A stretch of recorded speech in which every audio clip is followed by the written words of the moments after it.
Ya, Assalamualaikum warahmatullahi wabarakatuh. Kami dari kelompok 7. Di sini kami akan mempresentasikan tugas besar kami terkait matkul machine learning dengan topik analisis kualitas air dengan pelabelan data menggunakan metode Cummins clustering dan penerapan Gaussian naive Bayes. Sebelumnya perkenalkan anggota kelompoknya, saya sendiri ada Yunti Samsya Kamila dengan NIM 2307085 dan rekan saya. Saya Alkadara Rahmadani dengan NIM 2307083. Lalu saya Widuri Hazimah Zahra dengan NIM 2307104. Di sini saya akan membahas tentang tujuan sistem. Tujuan sistemnya yaitu sistem klasifikasi kualitas air ini dibuat untuk membantu proses identifikasi kualitas air secara otomatis berdasarkan parameter kualitas air yang diinputkan oleh pengguna. Sistem memanfaatkan metode Cummins clustering untuk pelabelan data dan Gaussian naive Bayes untuk melakukan klasifikasi kualitas air ke dalam kategori layak dan tidak layak. Kemudian di sini ada manfaat dan keunggulan sistem. Yang pertama ada manfaat. Manfaat ada 4. Yang pertama membantu pengguna mengetahui kualitas air secara cepat tanpa harus melakukan analisis secara manual.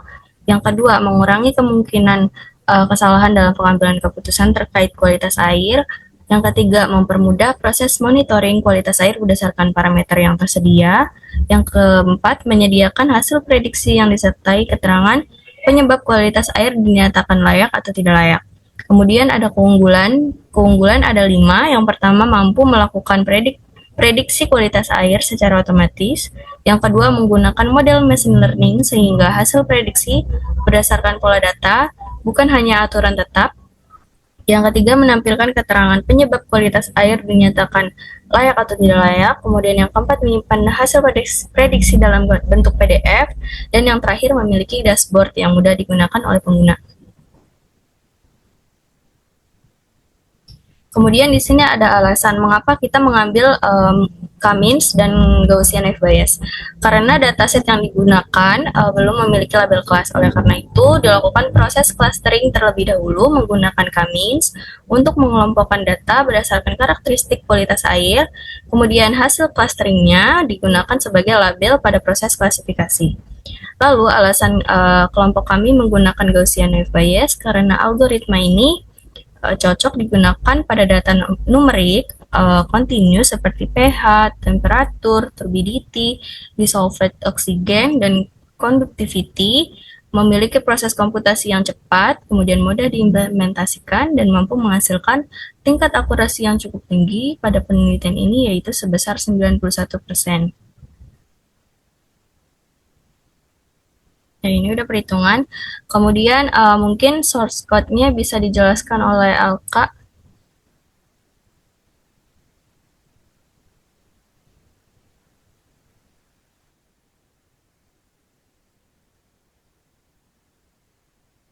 Muncul nggak source code?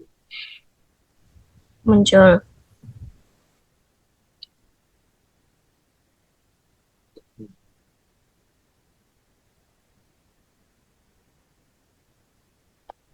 Oke, yang pertama kita mengambil datanya itu dari Kaggle ya. Untuk datanya sendiri ada 500 baris. Nah, data dari Kaggle ini emang sebelumnya belum memiliki label ya. Maka dari itu kita menggunakan algoritma K-means untuk menentukan labelnya terlebih dahulu. Untuk source code-nya bisa dilihat di sini. Yang pertama ini kita memuat CSP-nya dulu dari drive kita. Kemudian setelah CSP yang ada di drive kita import, kemudian kita akan mengimport atau menginstal library yang kita butuhkan seperti Pandas, terus NumPy, sklearn, dan lain-lain. Nah, selanjutnya kita akan membaca CSP dari dataset kita, kemudian akan menampilkan 5 data teratas dari dataset yang kita punya. Selanjutnya, kita akan memilih fitur apa saja sih yang akan kita gunakan untuk algoritma K-means ini. Selanjutnya yang ini adalah codingan untuk melakukan standarisasi data. Bukan standarisasi data, normalisasi data ya. Selanjutnya ini K-means sama dengan K-means ini kan kita mau membuat dua label. Nah, di sini n clusternya itu sama dengan 2. Nah, jika misal kita mau bikin 3 label, maka n cluster di sini bisa diganti 3 atau 4 ya, sesuai kebutuhan masing-masing. Selanjutnya, depth head ini menampilkan sama seperti tadi, menampilkan 5 data teratas, tapi ini versi yang sudah memiliki cluster ya. Untuk klasternya di sini menggunakan kode antara 0 dan 1. Untuk 0 itu tidak layak, dan untuk 1 itu kategori layak. Selanjutnya di sini kita kategorikan berdasarkan klaster ya. Klaster 1 itu bisa dilihat di sini rata-ratanya dari klaster tidak layak ya atau 0, bisa dilihat angka-angkanya di sini ya. Untuk pH sekian, temperatur, turbidity dan lain-lain. Kemudian untuk yang layaknya rata-ratanya bisa dilihat 7,2 dan 22,2. Untuk angkanya emang tidak terlalu jauh ya rata-ratanya itu. Terus selanjutnya kita akan memberi label di sini ya. Untuk klaster 0 itu, pada 0 itu yaitu layak, dan 1 itu tidak layak ya. Berarti kebalik tadi penjelasannya. Terus di sini tadi kan udah bikin ya codingan buat dataset yang sudah berlabel. Nah, di sini akan kita bikin dataset yang sudah berlabel dengan nama water quality labeled.csv, yaitu format CSV. Nah, setelah dataset yang berlabel dibuat, kemudian akan kita download dan kemudian kita import lagi untuk dieksekusi di Google Colab ini. Nah, tadi kan kita masih pakai yang belum berlabel ya. Nah, untuk kedepannya kita pakai yang ini yang sudah memiliki label. Selanjutnya kita impor saja untuk dataset yang sudah berlabelnya, water quality labeled. Nah, di sini kita impor yang sudah berlabel, kemudian kita pilih lagi parameter apa saja yang akan kita ambil untuk algoritma K-means ini. Selanjutnya ini ada perhitungan rata-rata dari tiap fitur. Sama seperti tadi untuk menghitung rata-rata dari pH, temperatur, turbidity, dan lain-lain. Kemudian selanjutnya ada codingan untuk menghitung median atau nilai tengah dari setiap fitur. Bisa dilihat di sini untuk median dari tiap parameternya. Selanjutnya kita akan membuat visualisasi histogram dari dataset yang kita punya. Nah, bisa dilihat di sini distribusi dari semua fitur itu ada pH, temperatur, turbidity, dan lain-lain. Untuk distribusi data dari tiap fitur ini, tiap parameter ini, datanya tidak terlalu jauh ya, jadi berdekatan, tidak terlalu jomplang perbedaannya. Selanjutnya ada scatter plot, hubungan antara temperatur dan dissolved oksigen. Bisa dilihat di sini sebaran datanya cukup merata, tidak bertumpu di satu sisi atau tidak berpusat di satu titik. Selanjutnya juga ada turbidity versus conductivity, juga sama. Sebaran datanya ini tidak terlalu bertumpu di satu sisi saja.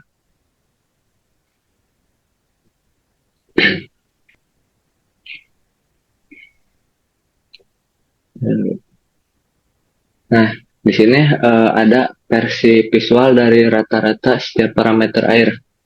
Untuk tadi kan rata-ratanya masih berupa angka, sedangkan di sini kita buat visualisasinya. Bisa dilihat di sini untuk rata-rata setiap parameternya.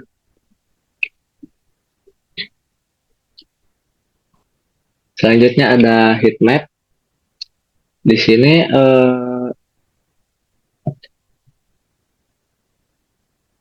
kita bisa melihat heat map atau korelasi antar fitur. Jadi semakin besar atau mendekati satu antara korelasi antar fitur itu berarti fitur A dengan fitur B itu saling terhubung. Sedangkan jika korelasinya mendekati 0 atau hampir 0, maka korelasinya itu bisa dibilang tidak terlalu nyambung atau tidak terlalu saling bergantung.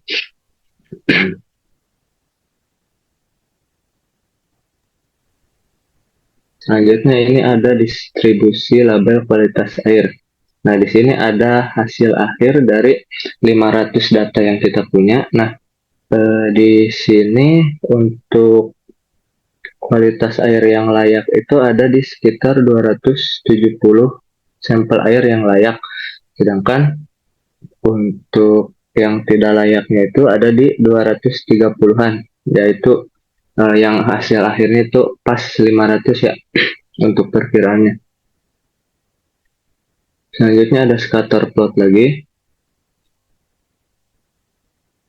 Ini untuk yang warna biru itu yang layak ya, sedangkan yang oranye itu sampel air yang tidak layak.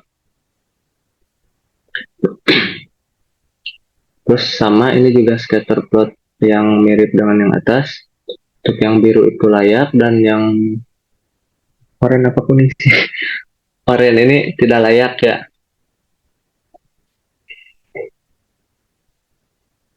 Untuk selanjutnya ada visualisasi box plot.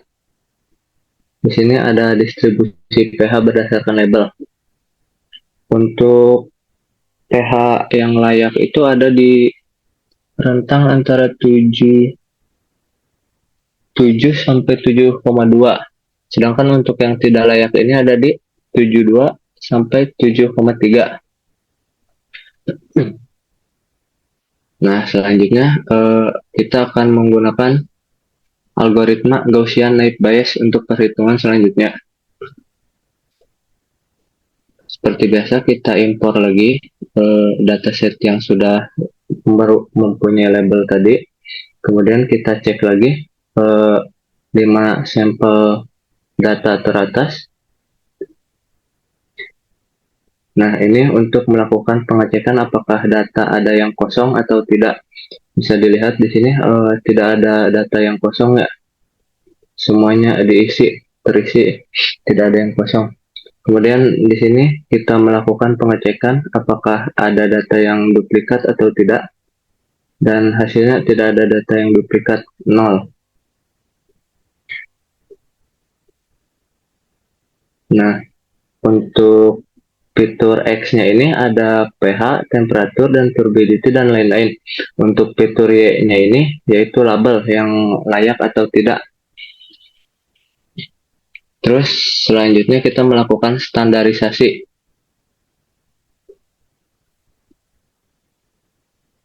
Nah, di sini bisa kita lihat untuk pembagian datanya 80% untuk data latih dan 20% untuk data uji.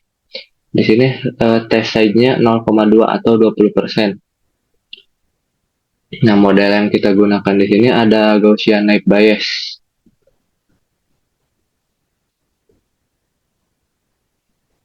Selanjutnya kita buat coding untuk melihat seberapa akurat sih data faktual dan data prediksi yang diprediksi oleh model ini.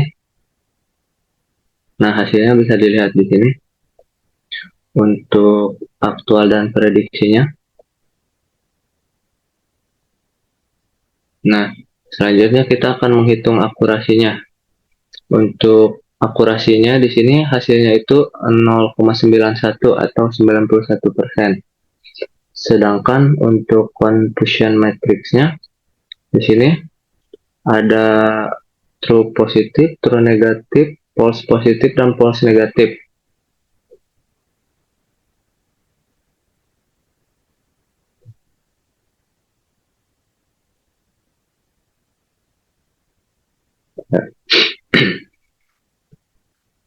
Paling bawah ya yang itu yang tadi.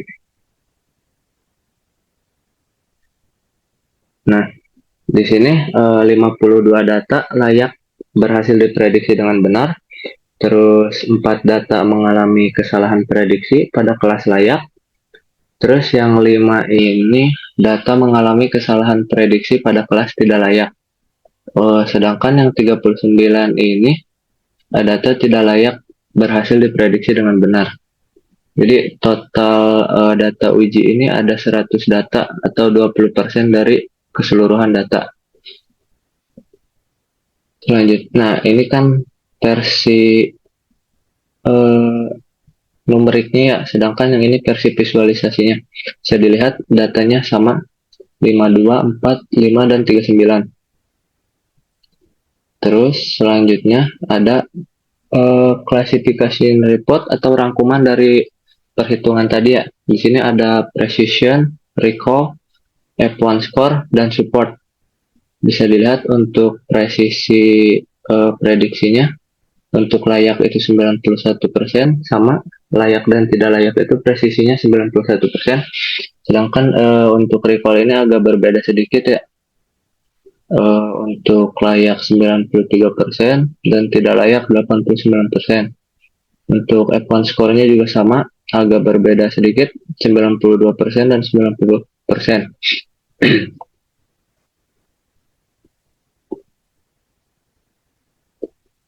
Selanjutnya ada codingan untuk menghitung distribusi data. Nah, total data yang kita punya kan ada 500. Nah, untuk sampel yang berlabel layak itu ada 278, sedangkan yang tidak layak itu ada 222. Terus untuk distribusi trainingnya ini kan 80%. Nah, yang layak itu ada di 222 dan tidak layak ada di 178. Sedangkan untuk distribusi data testing ini label layak ada 56 dan label tidak layak ada 44. Untuk akurasi dari model yang kita buat itu ada di 91%. Confusion matrixnya ada bisa kita lihat di sini. Nah, ini rangkuman dari perhitungan tadi ya, dari precision, recall, F1 score, dan lain-lain.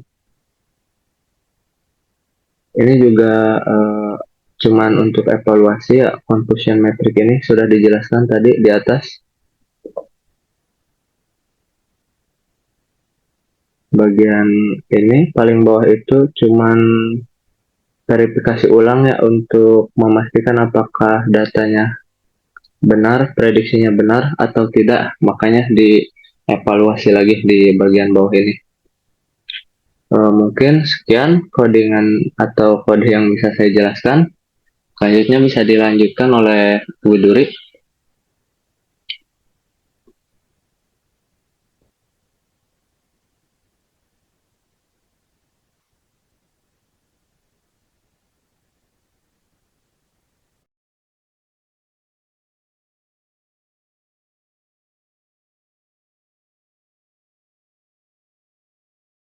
Oke, selanjutnya di sini saya akan menjelaskan perhitungan manualnya. Ya, yang pertama itu adalah memilih beberapa data hasil pelabelan K-means clustering yang akan digunakan sebagai data training pada perhitungan manual Gaussian naive Bayes. Data training terdiri dari 5 parameter kualitas air, yaitu pH, suhu, kekeruhan, dissolved oksigen, dan konduktivitas, serta label kelas berupa layak dan tidak layak. Data training yang digunakan ditunjukkan pada tabel di atas, di mana terdapat 3 status layak dan 2 data dengan status layak. Yang kedua yaitu setelah data training ditentukan itu tuh data kemudian dipisahkan berdasarkan label kelasnya, yaitu layak dan tidak layak. Pengelompokan ini tuh bertujuan untuk menghitung parameter statistik pada masing-masing kelas. Nah, langkah ketiga itu menentukan prior probability dengan menghitung berdasarkan jumlah data pada masing-masing kelas terhadap total data trainingnya. Jumlah data layaknya itu kan ada 3, jumlah data tidak layak sama dengan ada 2, jadi total data semuanya itu ada 5. Nah, sehingga 3 dibagi 5 hasilnya sama dengan 0,6 dan 2 dibagi sama 5 hasilnya 0,4. Nah, nilai prior probability ini tuh digunakan sebagai probabilitas awal pada proses klasifikasi Gaussian naive Bayes.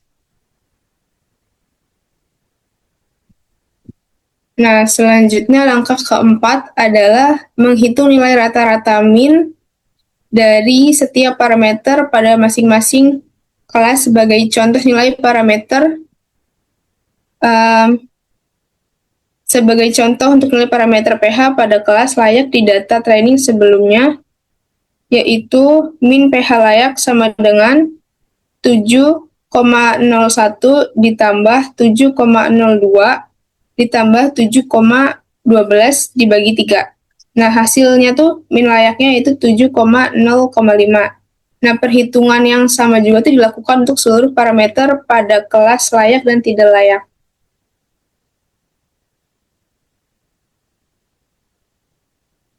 Nah, selanjutnya langkah kelima yaitu menghitung standar deviasi pada setiap fitur. Setelah diperoleh nilai rata-rata min untuk setiap parameter pada masing-masing kelas, langkah berikutnya adalah menghitung standar deviasi. Standar deviasi juga digunakan untuk mengetahui seberapa besar sih penyebaran data terhadap nilai rata-ratanya. Pada metode Gaussian naive Bayes, nilai standar deviasi diperlukan untuk membentuk fungsi distribusi Gaussian yang digunakan dalam perhitungan probabilitas. Rumus standar deviasi yang digunakan adalah contoh rumusnya seperti ini, dengan keterangan ini sigma kecil sama dengan standar deviasi, X sama dengan nilai data, mu sama dengan nilai rata-rata atau min, dan N sama dengan jumlah datanya. Ya, selanjutnya, contoh perhitungan standar deviasi pH kelas layak. Data pH status kelayakan adalah 7,01, lalu 7,02, lalu yang terakhir ada 7,12. Min pH layaknya kan mu sama dengan 7,05, kemudian tuh dihitung selisih setiap datanya terhadap min. Jadi kayak contohnya kayak gini di sini guys. Jadi hasilnya semua tuh setelah dijumlahin semua, hasilnya itu 0,0074. Perhitungannya seperti ini. Nilai 2 tuh adalah hasil dari total nilai pH layak sebanyak 3, kemudian dikurangi 1 sesuai dengan rumusnya.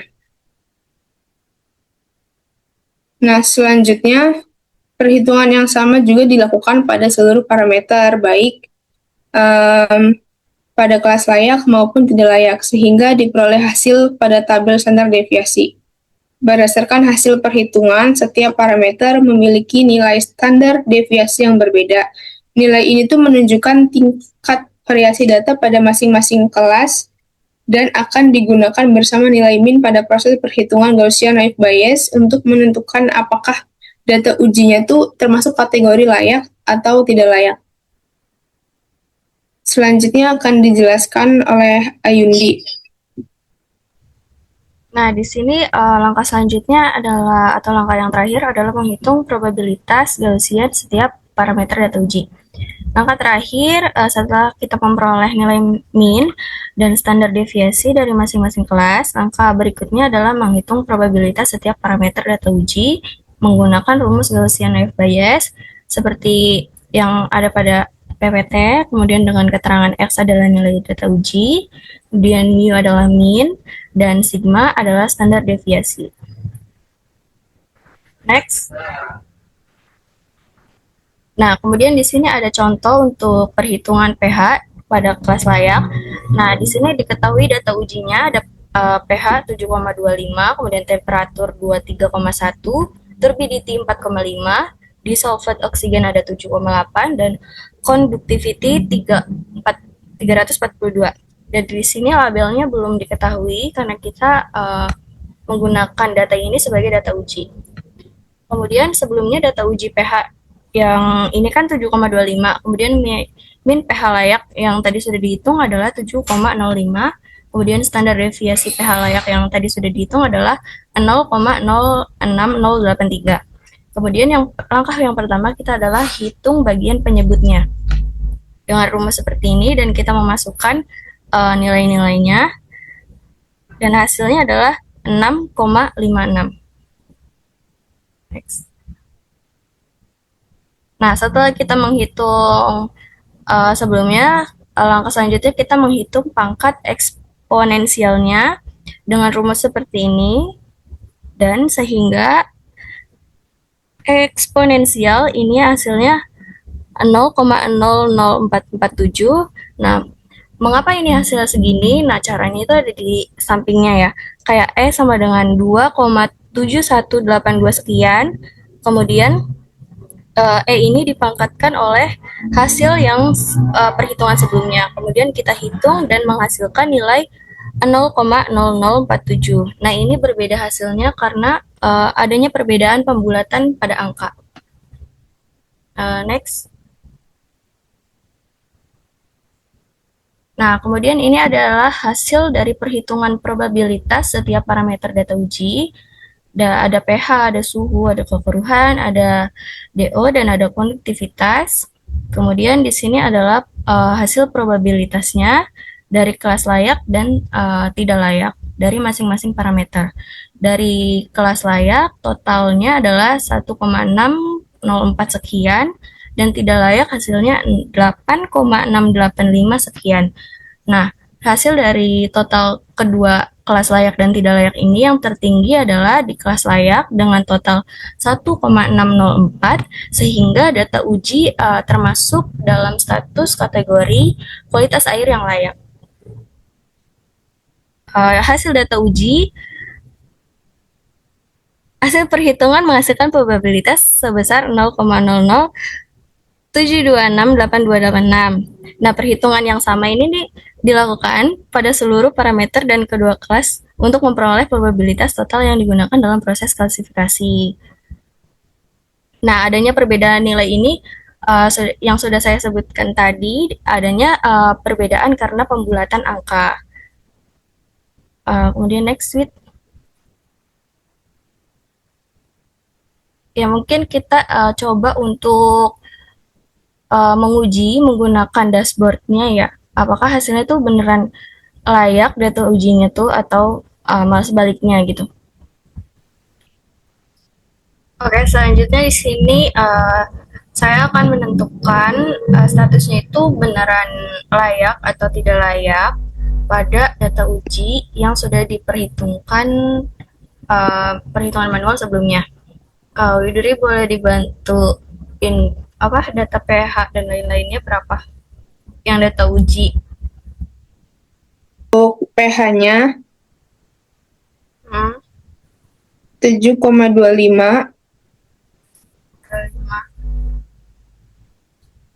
Lalu temperaturnya 23,1. Turbidity-nya 4,5. Kemudian DO-nya, Dissolved oksigennya 7,8. kemudian yang terakhir. Conductivity-nya 342. Nah, ini data-data dari data uji yang sebelumnya. Kita akan cek apakah hasilnya. Nah, hasilnya sama ya, hasilnya statusnya layak. Jadi, dashboard dan perhitungan manualnya itu saling terhubung gitu maksudnya. Nah, di sini di dashboardnya juga ada tabelnya, ada tabel dari hasil inputnya. Jadi kayak misalkan input data masuk ke tabel ini. Di sini di tabelnya itu juga ada nama-nama tiap parameternya, kemudian ada statusnya dan ada keterangan mengapa air itu layak, kemudian mengapa air itu tidak layak. Contohnya di sini ada air yang tidak layak. Keterangannya karena dissolved oksigennya terlalu tinggi. Nah, kemudian di sini juga bisa melakukan hapus dan bisa simpan PDF. Nah, di sini ada grafik untuk tren parameter kualitas airnya. Jadi kayak misalkan input data nanti akan masuk ke grafik juga selain ke tabel. Kemudian di sini juga ada info card parameter di sini. Jadi data-data yang diinput juga akan masuk ke tabel, grafik, dan card yang ada di atas. Kemudian kita akan bahas hasil dan kesimpulannya.